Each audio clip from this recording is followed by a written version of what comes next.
Me, my inbox is showing.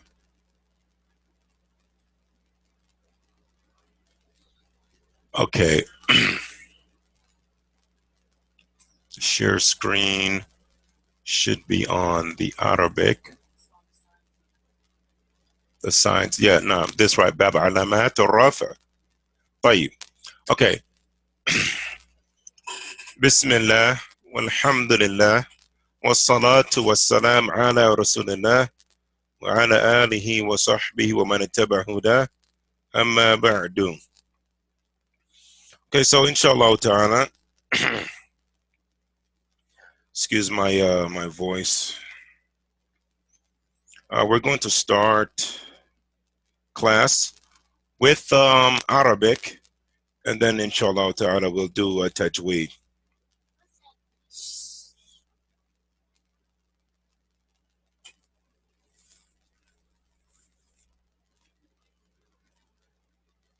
Okay, just give me a second here.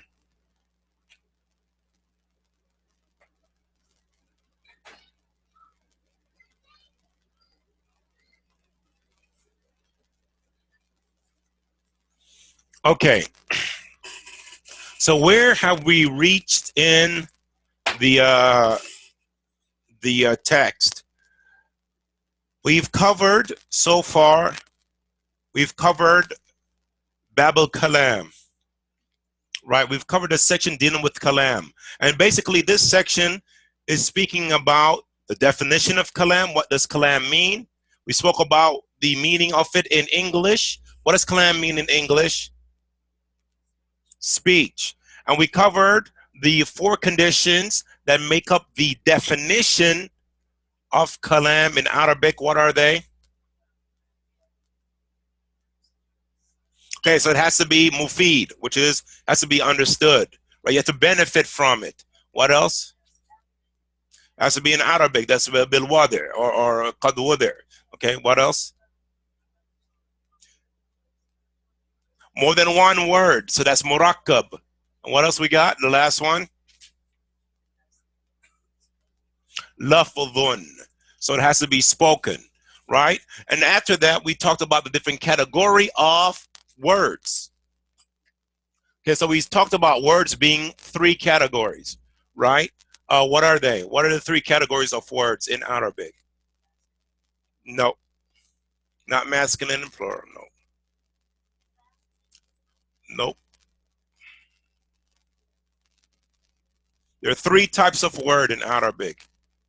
Everything that you say in Arabic falls underneath these 3 categories. One of these 3 categories. Fi'l. So that's verb. What's this? Huh? Wrong. What did you say, Zakia? Noun. Okay, what's noun in Arabic? Ismun. And the 3rd category?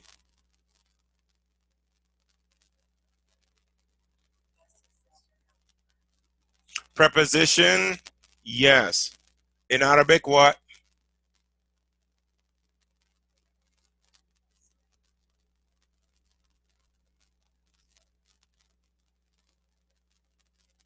What is preposition in Arabic?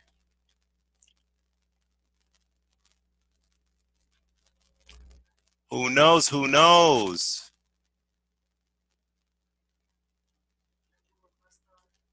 Nope. You love mustard, don't you? Keep saying it. Nope.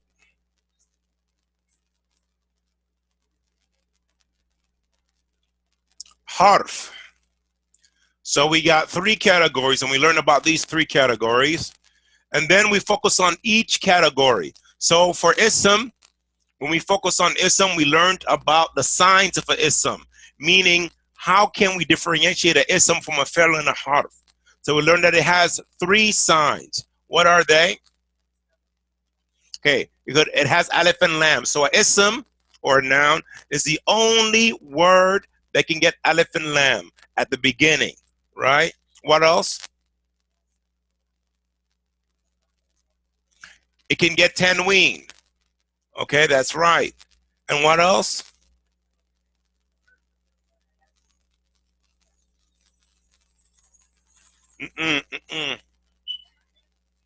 Nope. Nope. What? Nope.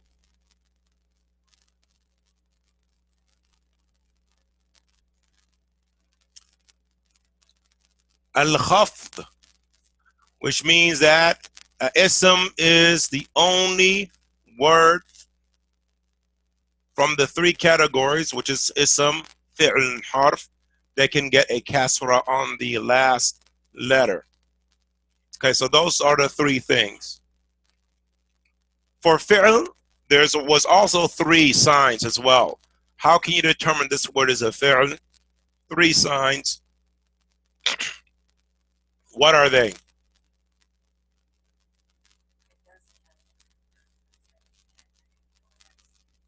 No, that's not the one of the ones we study.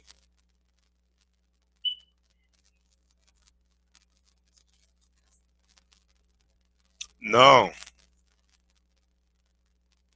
The three signs of fi'l is one, seen and sofa. So seen can go before a fi'l, or sofa can go before a fi'l to change the fi'l to what? What tense? Future tense.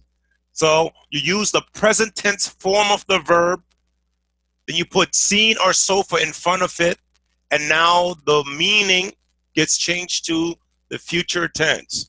Like Allah says in the Quran, Kalla sofa ta'lamun. Right? You will know. So seen and sofa being in front of a word is a sign that that word is a fi'l.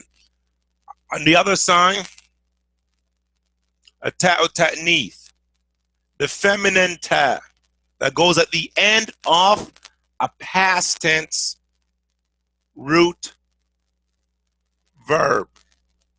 Okay, so for example, kharaja becomes kharajat, and it's a feminine ta. When you put that on the root verb, now we're talking about a female. Everything else remains the same. So when we talk about a root verb, we said that there are three things that is inherent in a root verb. One, it's singular, right? When we say kharaja, we know that it's singular. We're talking about one individual. The second thing is it's masculine.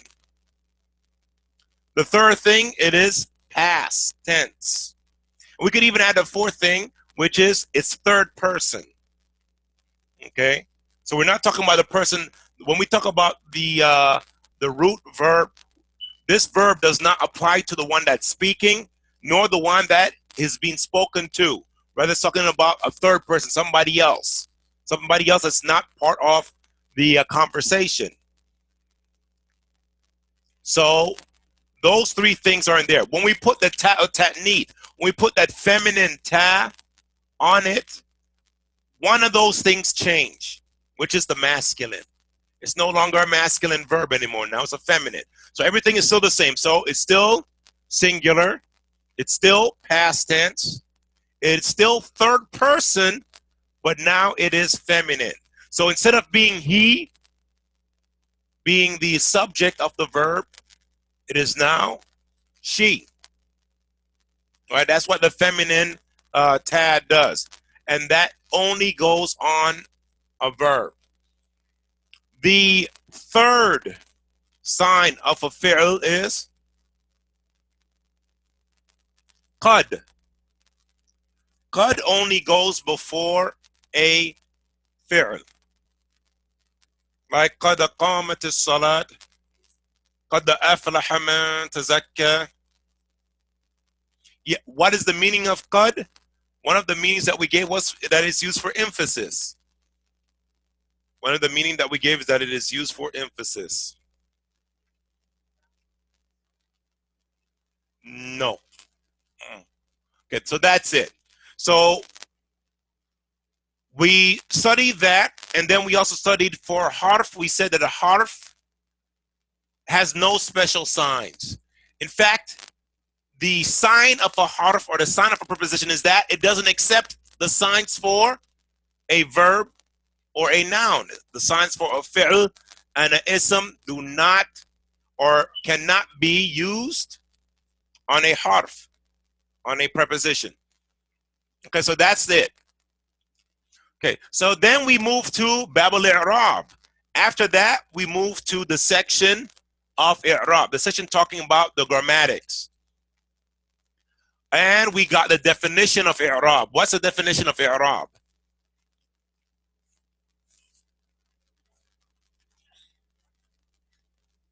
Studying what?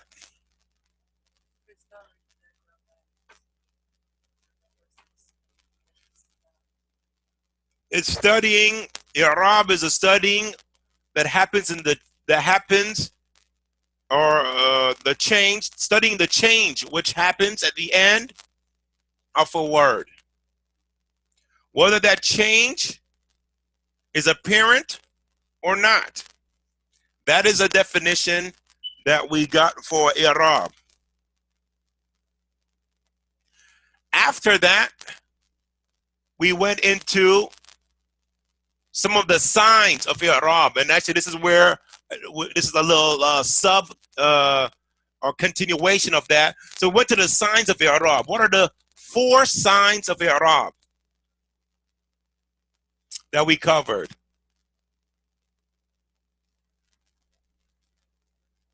Wrong. We covered al-rafa. We covered al-nasb. We covered al-khafd. And al-khafd, you guys should already know because we covered that when we were talking about the signs of al-ism. From the signs of ism is al-khafd, meaning that it gets a kasra on the last letter of the word. So it comes back here again with its 3 sisters. So we have rafa, nasb, and khafd, and jazm. Then after we covered all of these 4, we then went into how are these used and what type of words are these applied to. Now, these are only applied to either ism or fi'l. Harf has nothing to do with the signs of I'rab, right? And we covered the default for all 4 of these signs. So for rafa, what's the default for rafa? Dhamma is the default for a rafa. And that is the default for words in general. A word is rafa. The default for it is raf unless stated otherwise. But it's also the default.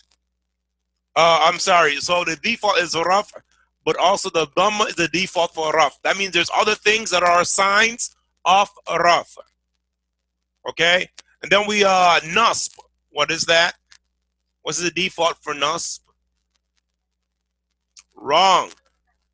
Fatha is the default for nasb. And the default for khafd is kasra. And the default for jazm, I mean this stuff, let me scroll because you guys didn't take these notes and stuff like that. So let's look at this over here. Okay, so we have ism and we have fi'l. Right? The default for jazm is what? Sukoon. The default for jazm is sukoon. Okay. When we talk about, we said that these things apply to 2 things, ism and fi'l. Right?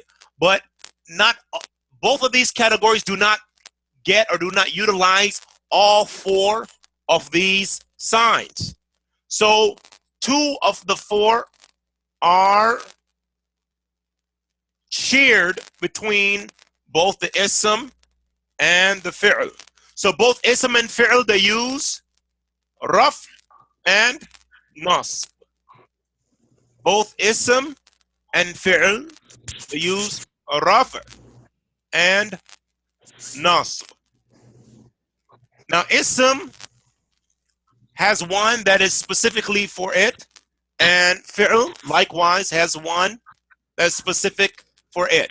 And that is, for example, the ism, the one that's specific for it is the khaf. And that should be obvious because we stated already that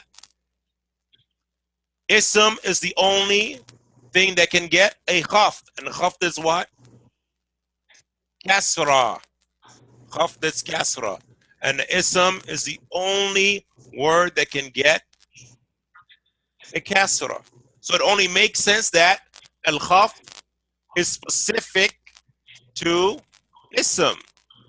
Similarly, al jazm is specific for fi'l.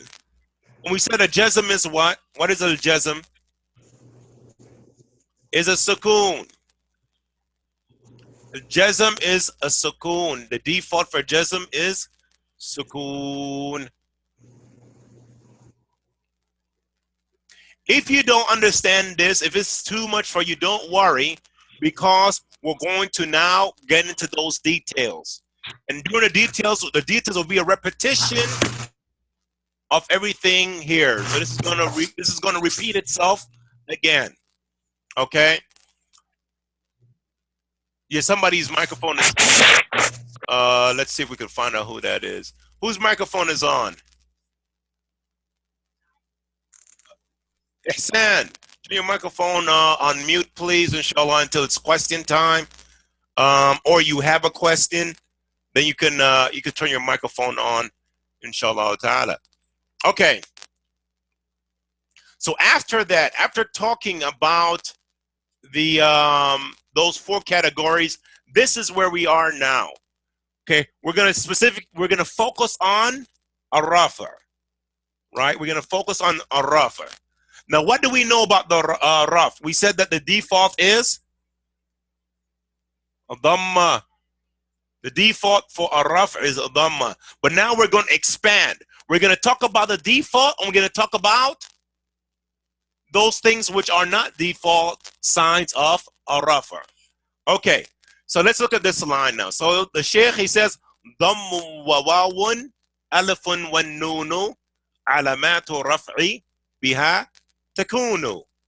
Okay, so let's have you read. Go ahead.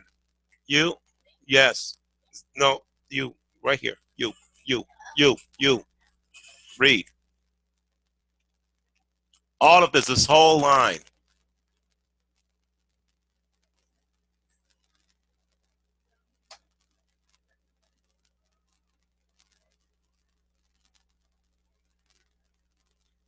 Wawun.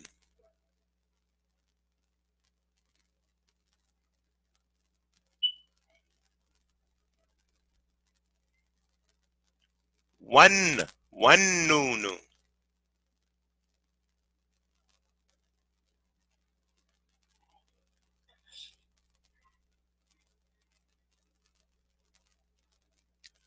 Alamatur raf.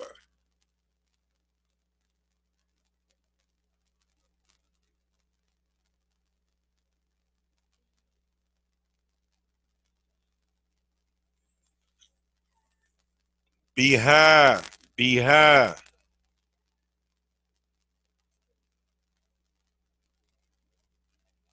Mm-mm. Takunu. You, next, read. The same thing.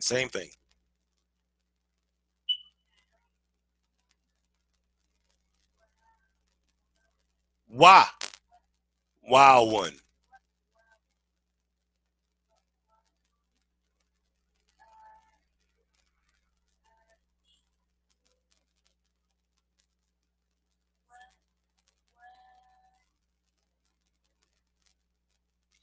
One nunu.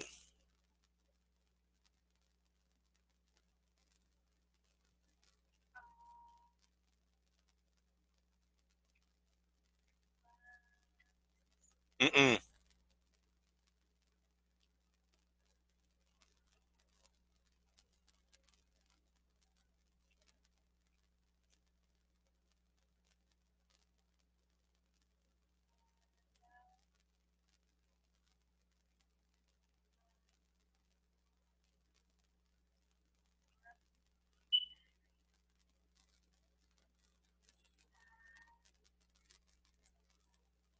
Okay, go ahead, you.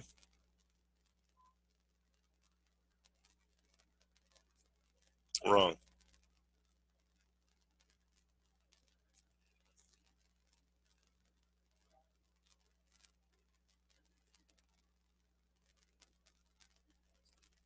Alamatul raf. Okay, so what's the sheikh saying here? The sheikh mentioned five things. I'm sorry, four things. One, two, three, four. And these four, they are the signs of a raf. So the first one he mentions, which is the default, is what? Is the dhamma. So let's look now. Let's look at some examples as of the dhamma being the default for words, right? So here we have a sentence. Read this. You. Yes, read this first sentence.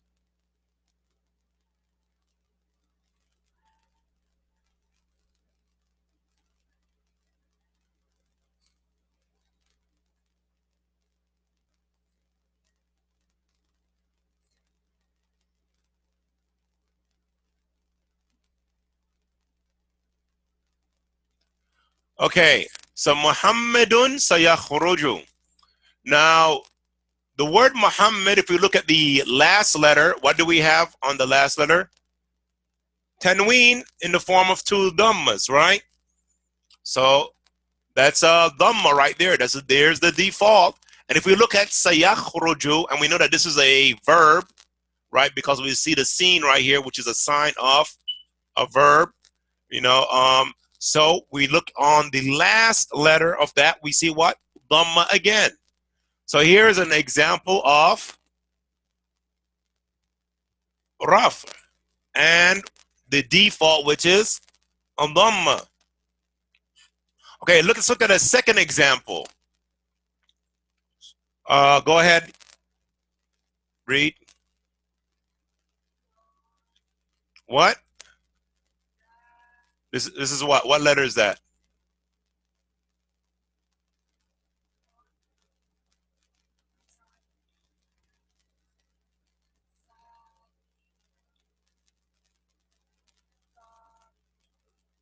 Okay, salihun talibun. Okay, so we have a sentence made up of two words, just like the first one, right? The first one is salih, right? Somebody's name, salih, and we have some information about him, that he's a talib, right? So salihun talibun, salih is a student. Okay, well, if we look at both words, we see that default sign of raf on both of them. Hun, bun, right? Salihun, talibun. Okay, so this is the default of raf. Okay, that's the first one. And here are the two examples. Now, another sign of raf is wow. Another sign of raf is wow. And we see two examples here. Okay, go ahead, read. Al-mu'minuna ikhwatun. Al-mu'minuna ikhwatun. So here on the word al-mu'minuna, this is where the sign of the wow being a sign of rafah is used. We see that the last word, the last letter is a nun with a fatha on it. So that doesn't make sense right there. You know what I'm saying? This is not there's no sign of rafa on it if we talk about the default. But if we know that the wow is what is used as a sign of rafa, then it becomes clear here. Another example, go ahead.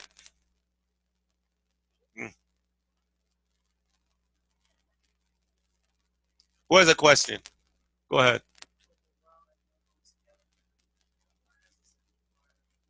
No, the wow is the sign of raf. The noon represents something else. We'll get into that, inshallah ta'ala, later. The noon represents something else. And that's why the noon can disappear. In certain instances, the noon disappear. you'll see that.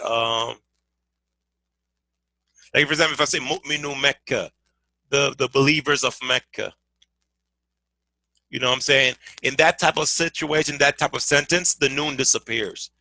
But the wow stays. Why? Because the wow is the sign that shows you whether or not the word is in a state of raf or not.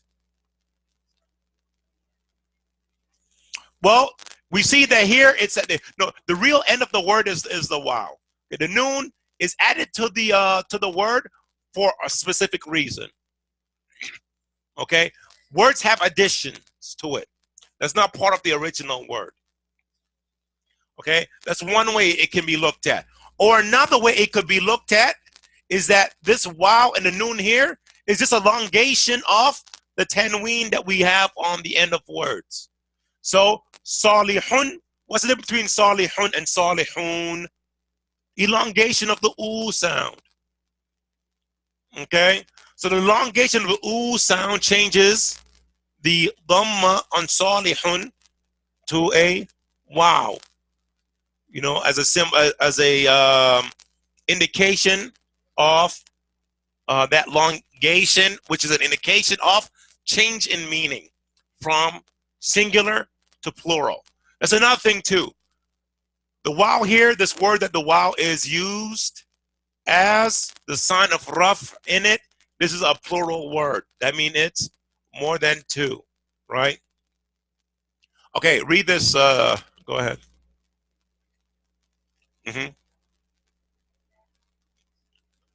That's correct. وَنَحْنُ لَهُ مُسْلِمُونَ. So here we see once again the wow being a sign for a rafa.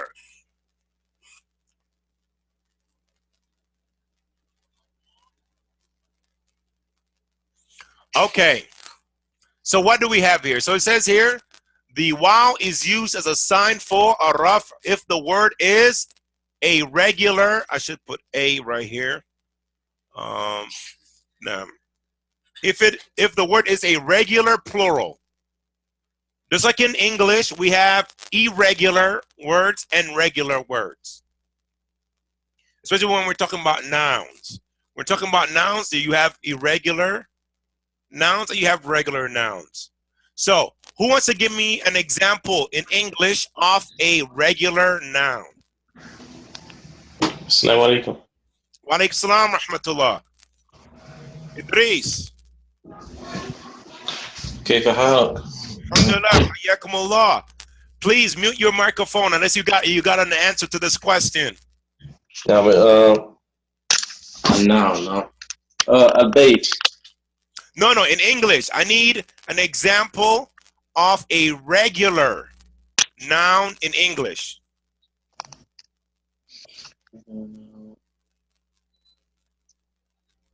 A thing.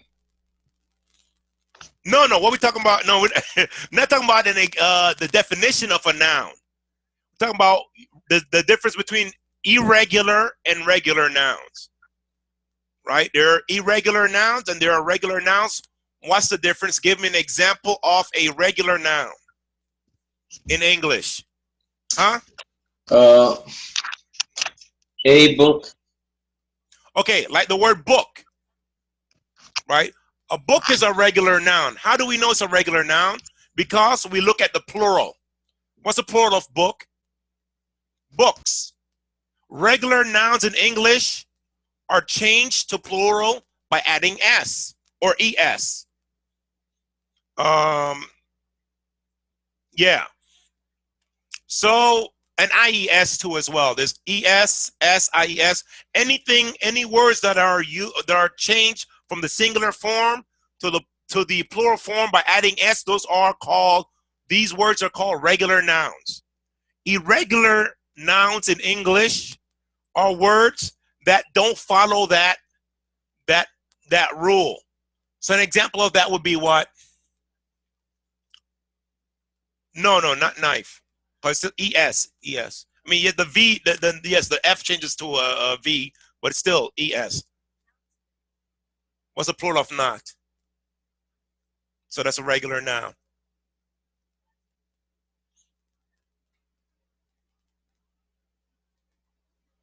Think of a plural word that you do not add S to make it plural. ES. I have an answer. Example. Good. Wait, somebody said mouse. That is correct. Mouse is an irregular noun. Why? Because the plural of it is mice. Okay? Anyone has another example? People. People. Well, people. Yeah. I mean, it is because it's the plural of what? Person. Right? The plural of person is people. So that's considered an irregular noun.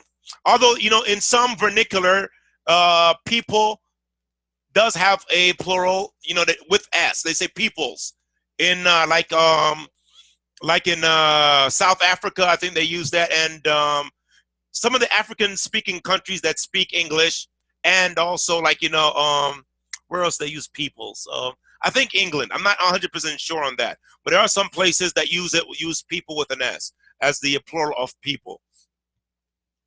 I'm sorry, the persons. I'm sorry, persons with an S as a plural for person, not people.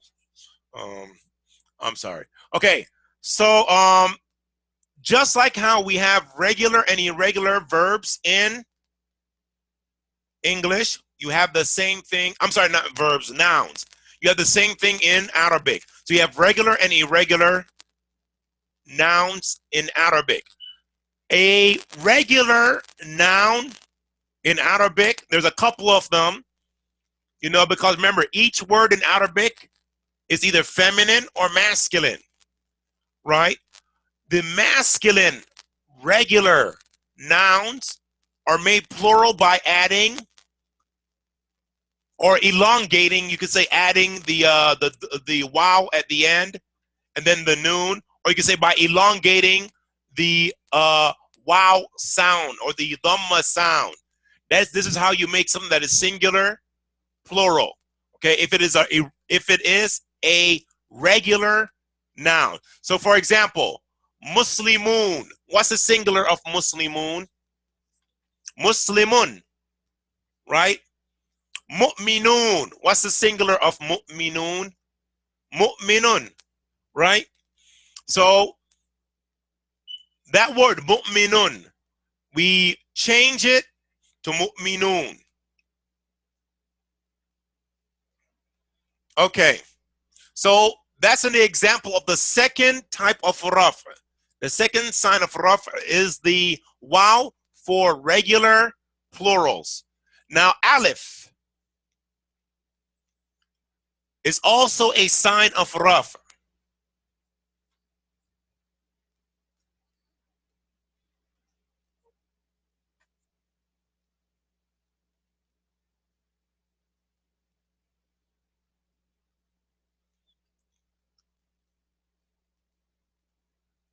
So, the example that we have here, go ahead, read.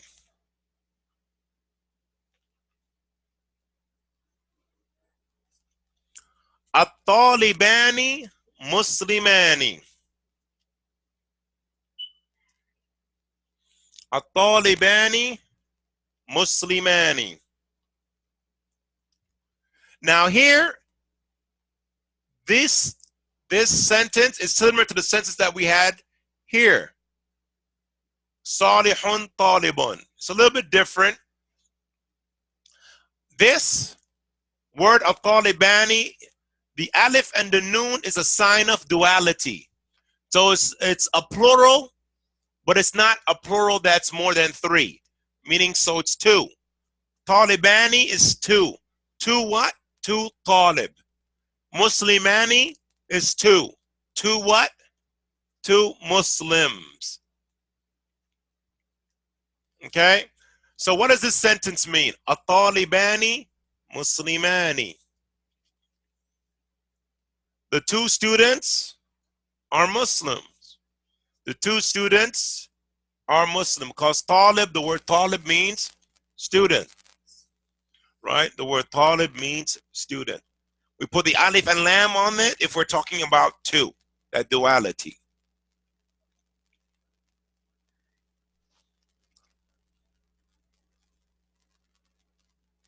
Okay, we're gonna stop right here. As far as the Arabic is concerned, inshallah ta'ala, we're gonna continue a little bit later, but I'm gonna give you guys time to write that down. Inshallah ta'ala. My voice is really messing up. I've gotten my phone.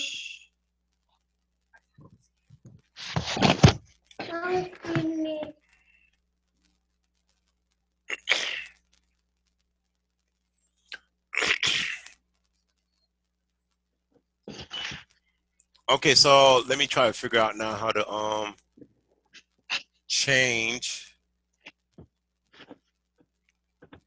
How do I do this? Are you guys still writing? Okay. Get this stop screen share right here. Why can't I stop? Stop.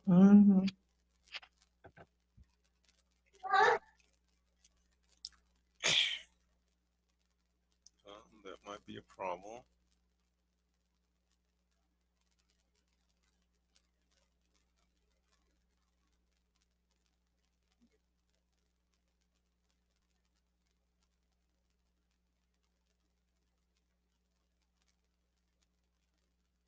Okay, I gotta figure out a way how to stop the screen share so I could go to the next okay, there we go. Okay, all right, let me see this.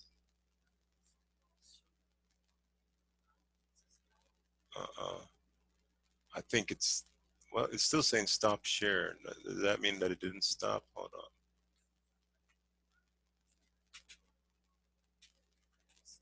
Okay.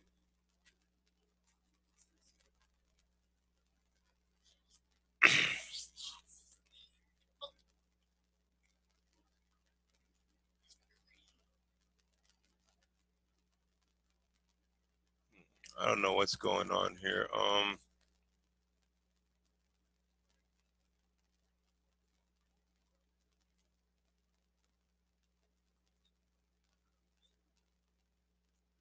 We see that at.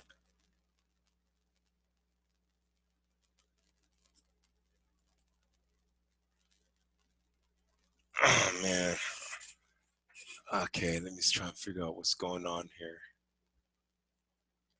It's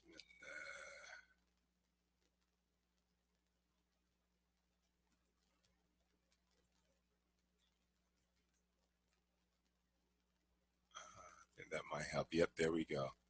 All right, there we go. All right.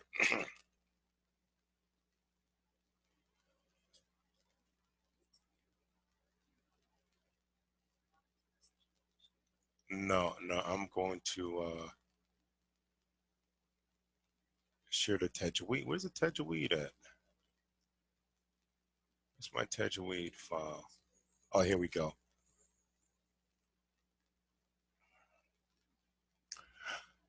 Okay. Bismillah. Okay, so as far as Tajweed is concerned now, last class we covered the 10th line, which was talking about what?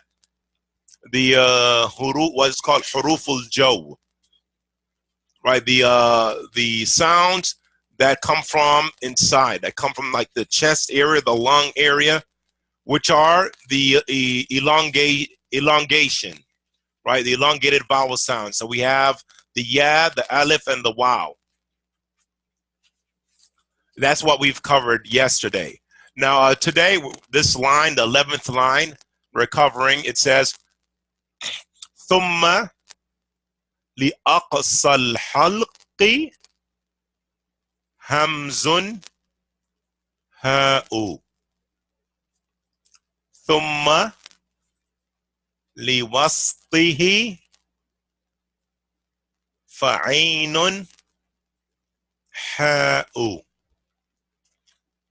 Okay, so this is the line that we're going to go over. Go ahead, read. Yeah.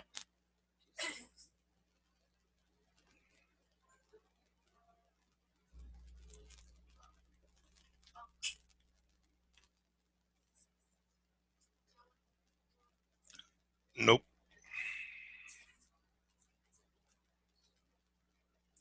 Nope, you're not saying this this letter right.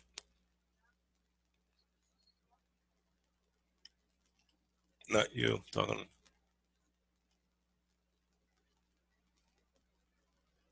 Again from the beginning.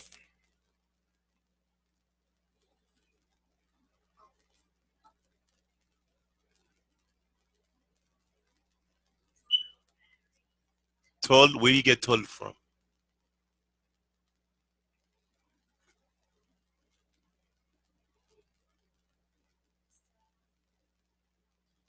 Okay, let's give somebody on the net a chance here.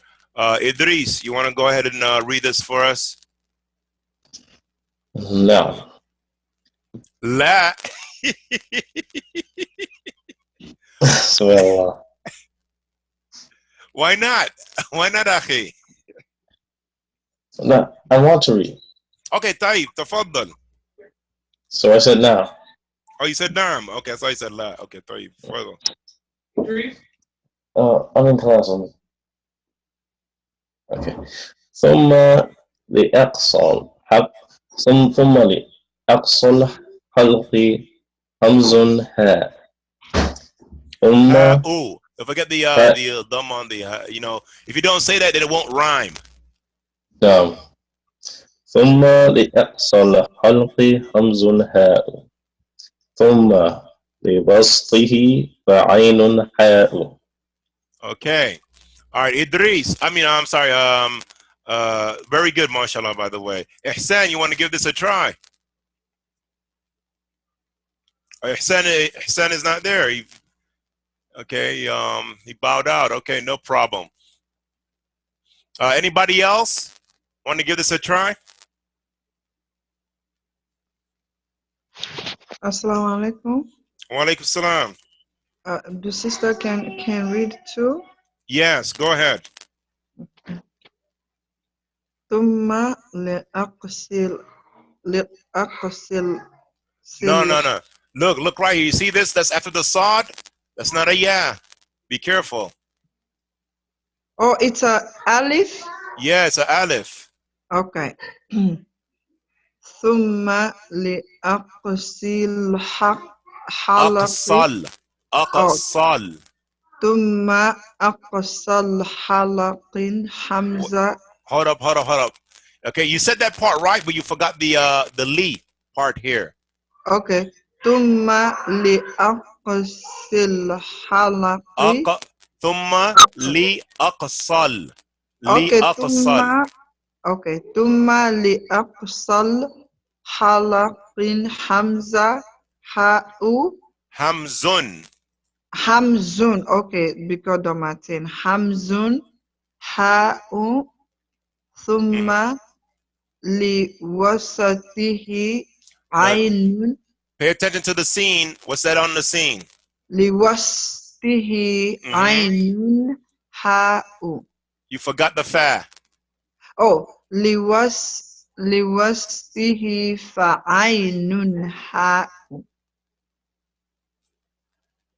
Okay. All right, that's very good. Okay, time is like running out. They just told me that we only have 10 minutes left. Okay, so we'll just go straight into the explanation now. Barakallahu feekum. Okay, so the first one we have here is thumma, right? Thumma. And thumma means what? Thumma means then, right? So it says, so this shows that there is an order to what the sheikh is mentioning. Because first he mentioned those sounds that come from the lungs, you know, and now he's mentioning another group of sounds. Okay, so he says, then what? لِأَقْصَى الْحَلْقِ. لِأَقْصَى الْحَلْقِ. So this is telling us that there are three words here, right? There are three words that in this part. لِأَقْصَى الْحَلْقِ. There are three words. First, we have the word. The first is the lamb. That's the word. Then we have the word aqsa, and then we have the third word, which is al-halq. So the lam is a preposition which is used to show possession. Okay? Aqsa is a comparative adjective. That means you use words like aqsa to compare things.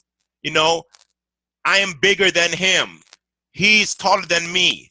This is sweeter than that, right? Like that. That's comparative. These words are used to compare things. They're adjectives that are used to compare two things in a certain characteristic. Okay. So aqsa is a comparative adjective which means, so it'd be an S here, the furthest, right? The furthest halq. Okay, so what's at the furthest halq, and what does the word halq mean? The word halq means throat. So the furthest part of the throat, we're going to have certain sounds, and this is what is basically said here. So he says here that the sheikh is going to mention those letters which are produced in the part of the throat closest to the chest and furthest from the opening of the mouth. Okay, so that's the area in which these words are going to come, where the sound is going to come from. So the first of these letters is hamzun, and what's meant here is the hamza, right? He took off the ta'al marbuta at the end, and he put a and he just left it like that, right? But it is the same word that he's meaning here, right? So hamzun, he's talking about the hamza. So hamzatun, okay? And the hamza has three looks to it. I'm sorry, four looks to it. It looks like this by itself. It can look like this on a waw. It can look like this on an alif. And it could look like this on something that looks like a ya. Right? Those are the four. There's actually another way it can look, but we'll touch on that later. But these are some of the looks of the hamza. Right? These are all hamzas. And that hamza, the sound comes from where the last part of the throat near the shoulder blades, like right there where the throat meets the shoulder blades. That's where the should come from. That's where your hamza comes from. Right? So it says hamzun. That's the first word. Then the second is ha. Okay, and of course this is referring to the letter ha, which looks like this. So when we talk about ha, if it's written alone, it looks like this. An example of that would be in the word jahun. The word jahun, right? It will look like this. This is how the hamza looks in the beginning of a word, like the word hamza. And this is how the ha looks in the middle. An example of that will be the word jahara or jahar. And at the end of a word, it looks like this, like the word lafzul jalala, Allah.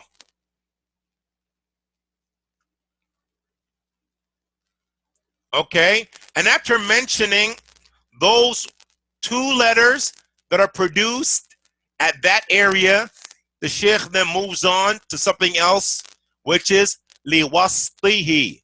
Liwastihi. And in this word, we have three words, really.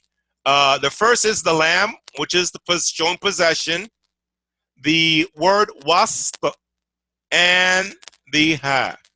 Okay, so the lam is shown possession, like we said. The word wasp is like an adjective. So it's used to clarify a characteristic of something. So the word wasp means middle. And the ha here in wastihi is a possessive adjective referring to the throat.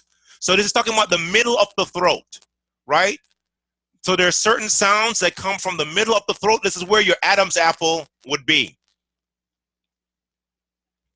Okay, so what sounds do we have from the middle? We have the ain. We have the ain and we have the ha. The ha and the ain comes from the middle of the throat where the Adam's apple is, around that area. So we say ain, ain, and we say ha, ha. Okay, so what do we have here? So from this line, we know that the letters Hamza and Ha originate from the region of the throat closest to the chest, and that the letters Ain and this says Ha, but that's wrong. It's supposed to be Ha. Try to fix that. There we go. Yeah, Ha originates from the middle of the throat. And I think we got to stop here. I do believe that time is almost up. So we didn't have any time to read the book dealing with the school of thought of Imam Abu Hanifa. We'll read that inshallah ta'ala in the next class. Are there any questions? Yeah. Any questions? Or am I the only one in here? Did they already log out? لا لا. طيب. Any questions so far? It's pretty straightforward, right? نعم نعم. Okay. Any questions for you guys? No. Okay, so with that, inshallah ta'ala, classes will be tomorrow, same time, bidhnillahi jalla jalalu. Wait a minute, hold up. That's the, was that Thursday, right? No, actually, no, that'll be canceled. We have to cancel because that's, the fasting and the, the iftar and whatnot that, the people are going to be involved in will make it kind of difficult for class to take place. So we'll I don't know. I mean, and then Friday is going to be the Eid, so I don't know if we're gonna have classes then either. I mean, you guys tell me how you feel about it. If you feel up to it, if you're free, let me know, and we'll see if we can have something done. I don't know what I'm going to be doing, so I can't really say. But most likely, there's not going to be class for the rest of this week. It looks like. So inshallah ta'ala, we'll probably continue next week with the regular schedule, inshallah. So we say subhanakallahumma wa bihamdik wa ashhadu an la ilaha illa ant wa astaghfiruka wa atubu ilayk. Assalamu alaikum wa rahmatullahi wa barakatuh. وعليكم السلام ورحمة الله وبركاته.